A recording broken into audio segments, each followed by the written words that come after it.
হিন্দু ধর্মের সবচেয়ে প্রভাবশালী নারী এবং সবচেয়ে শক্তিশালী দেবী দাক্ষায়ণী, সতী, পার্বতী অথবা দুর্গা দেবীকে শক্তি বলা হয়। দুর্গা দেবী, মহাকালী এবং গৌরী হলেন শক্তির দেবী, শক্তির তিনটি প্রধান প্রকাশ। তিনি আদি শক্তির অবতার। নমস্কার সবাইকে, welcome to my channel Enlight History. আশা করি সবাই ভালো আছেন। আজকে ত্রিপুরার প্রসিদ্ধ তীর্থস্থান, উত্তর পূর্ব ভারতের দ্বিতীয় বৃহত্তম তীর্থস্থান ত্রিপুরা সুন্দরী মন্দিরের কাহিনী, কিংবদন্তি, ইতিহাস এবং সার্বিক বিষয় নিয়ে আলোচনা করব। তাহলে আর দেরি না করে ভিডিওটা শুরু করা যাক। তাহলে প্রথমেই পৌরাণিক সেই কিংবদন্তি দিয়ে শুরু করা যাক।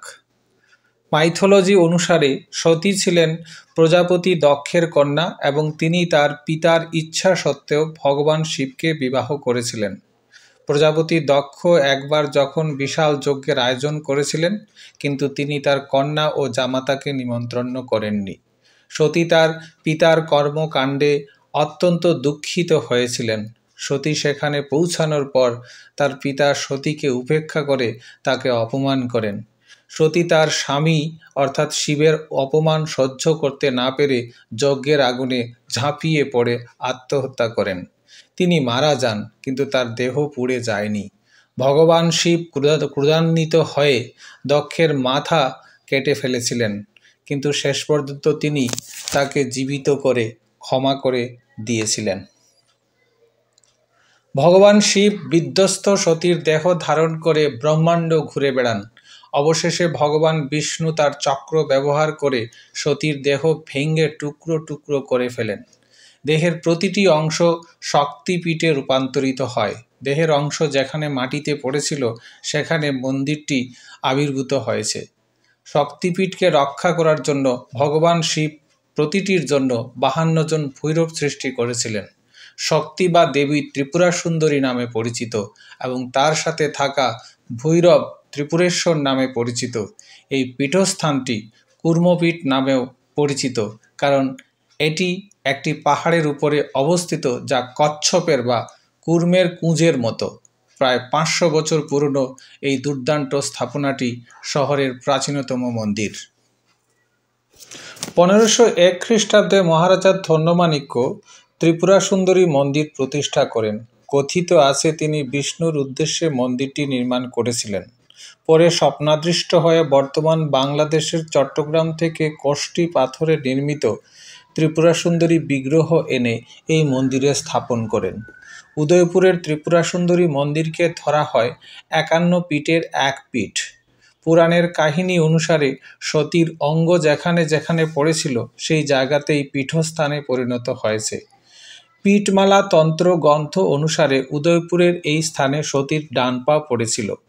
বিষ্ণুর জন্য নির্মিত মন্দিরে ত্রিপুরা সুন্দরী বা কালী বিগ্রহ স্থাপন নিয়ে ধন্যমাণিক্যের মধ্যে দ্বিধাদ্বন্দ্ব থাকলেও পরে তা দূর হয়ে যায় দেবীর বাণী শুনে। মন্দিরের শিলালিপি থেকে এই সব তথ্য জানা যায়। শিলালিপিগুলি কালের নিয়মে নষ্ট হয়ে গেছে। ত্রিপুরা সুন্দরী বিগ্রহ উৎকৃষ্ট কষ্টি পাথরে নির্মিত। বিগ্রহের উচ্চতা 1 মিটার 57 সেন্টিমিটার, প্রস্থ 64 সেন্টিমিটার। দেবী মূর্তি একটি পাথরের বেদিতে স্থাপিত। দেবীর 4 হাত, মুখমণ্ডল লম্বাটে, তুলনায় চোখ দুটি ছোট, নাক চ্যাপ্টা। শবাসনে শায়িত মহাদেবের বুকের উপর পা দুটি স্থাপন করে দেবী দণ্ডায়মান। দেবীর মাথায় আছে মুকুট এবং জটারাশি। বর্তমান বিগ্রহের অবশ্য অনেক কিছুই স্পষ্টভাবে দেখা যায় না। ত্রিপুরা সুন্দরী মন্দিরটি ত্রিপুরার নিজস্ব স্থাপত্য রীতিতে নির্মিত। মন্দিরের মূল দ্বার পশ্চিমমুখী, উত্তর দিকেও একটি দরজা আছে। মন্দিরের বাইরের পরিমাপ 24 ফুট ইন্টু 24 ফুট, ভেতরের পরিমাণ 16 ফুট ইন্টু 16 ফুট, দেওয়াল 8 ফুট পুরো। মন্দিরের উচ্চতা 75 ফুট। 4 কোণায় আছে 4টি প্রধান স্তম্ভ। উপরের গম্বুজ বৌদ্ধ রীতির অনুকরণে নির্মিত। এর উপরে সপ্ত কলসী, তার উপরে পিতলের ধ্বজদণ্ড।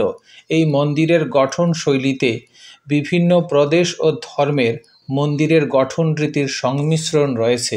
এটাই ত্রিপুরার নিজস্ব গঠন রীতি। ত্রিপুরা সুন্দরী মন্দির বিভিন্ন সম্প্রদায় ও ধর্মীয় গোষ্ঠীর মিলনভূমি হিসাবে স্বীকৃত। মন্দিরের সুষ্ঠু লগ্নে শৈব শাক্তের মিলন ঘটেছে। মন্দির নির্মিত হয়েছিল বিষ্ণুর জন্য, কিন্তু প্রতিষ্ঠিত হলেন কালিকা। এখানে মায়ের সঙ্গে নারায়ণ শিলার পূজাও হয় আজও। এই মন্দিরের প্রধান বৈশিষ্ট্য হলো এখানে আগত তীর্থযাত্রী ও পর্যটকদের ধর্ম বা বর্ণ পরিচয় জানতে চাওয়া হয় না। যে কোনো ধর্মের বা বর্ণের মানুষ এখানে পূজা দিতে পারে। অষ্টাদশ শতকের মাঝামাঝি সময়ে শমশের গাজী উদয়পুর আক্রমণ করেন এবং দখল করেন। তিনি নিজে ত্রিপুরা সুন্দরী মন্দিরে পূজা দিয়েছেন বলে গাজীনামা গ্রন্থে উল্লেখ আছে। মন্দির পরিচালন ব্যবস্থার মধ্যেও সকলের অংশগ্রহণ রয়েছে।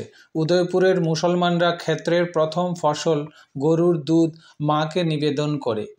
উপজাতি জনগোষ্ঠীর প্রিয় দেবী ত্রিপুরা সুন্দরী দেবী। মন্দিরের প্রতিদিন পূজা হয়, অন্নভোগের ব্যবস্থা আছে, সন্ধ্যায় আরতি হয়। পুরানো ঐতিহ্য অনুসারে দশমী তিথি ছাড়া প্রতিদিন পশু বলি হয়। ত্রিপুরা সুন্দরী মন্দির বর্তমানে রাজ্য সরকার দ্বারা পরিচালিত হয় এবং রাজন্য ত্রিপুরার ভারতভুক্তি চুক্তির শর্তানুসারে গোমতী জেলার জেলা কালেক্টর ও ম্যাজিস্ট্রেট কালেক্টর সেবায়িত পদে অধিষ্ঠিত হন। জেলা প্রশাসক ও কালেক্টর গোমতী জেলা সদস্য সচিব মন্দিরের পুরো ব্যবস্থাপনার দায়িত্বে রয়েছে। কল্যাণসাগর মন্দিরের পূর্ব দিকে অবস্থিত ৬.৪ একর জুড়ে বিস্তৃত ২২৪ গজ দৈর্ঘ্য এবং ১৬০ গজ প্রস্থের এই বিশাল জলরাশি মন্দির প্রাঙ্গণে এক অসাধারণ সৌন্দর্যের মাত্রা যোগ করেছে, যার পটভূমিতে পাহাড়গুলি মনোরমভাবে উঁচু বলে মনে হয়।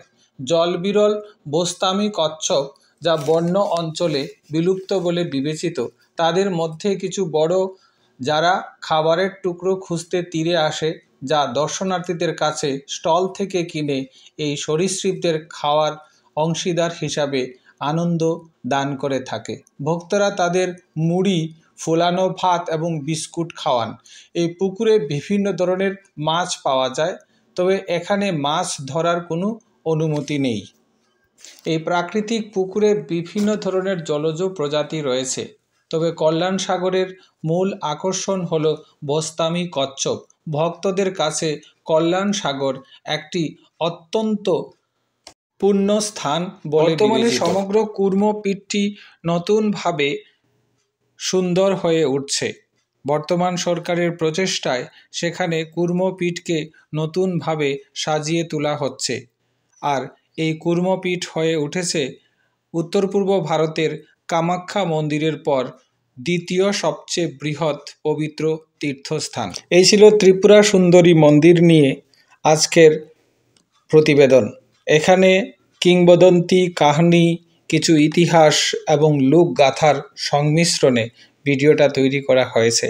যদি ভিডিওটা ভালো লাগে অবশ্যই লাইক করবেন, শেয়ার করবেন। মা ত্রিপুরেশ্বরীর কাছে সবার মঙ্গল কামনা করে আজকের ভিডিও এখানেই শেষ করছি। নমস্কার।